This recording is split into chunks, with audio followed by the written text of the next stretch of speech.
کبھی یوں لگتا ہے کہ ہم سے گناہ ہوا مگر سب کچھ ٹھیک چل رہا ہے، زندگی معمول پر ہے، رزق آ رہا ہے، صحت بھی ٹھیک ہے، تو انسان سوچتا ہے شاید اللہ نے معاف کر دیا ہے، لیکن اصل میں یہ سب کچھ اللہ کی طرف سے دی گئی مہلت ہوتی ہے۔ یہ وہ وقت ہوتا ہے جب اللہ دیکھ رہا ہوتا ہے کہ بندہ پلٹتا ہے یا نہیں، اور اگر بندہ اسی غفلت میں رہا تو یہی مہلت ایک دن انجام بن جاتی ہے۔ پھر قرآن خبردار کرتا ہے، کافر یہ نہ سمجھیں کہ ہم جو انہیں مہلت دے رہے ہیں یہ ان کے حق میں بہتر ہے، ہم تو انہیں صرف اس لیے مہلت دے رہے ہیں کہ وہ اور گناہ کریں، پھر ان کے لیے رسوا کرنے والا عذاب ہوگا۔ یہ اللہ کی ڈھیل ہے، نرمی کے پردے میں چھپی تنبیہ ہے۔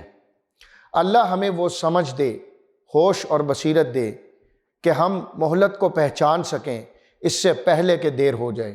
آمین یا رب العالمین۔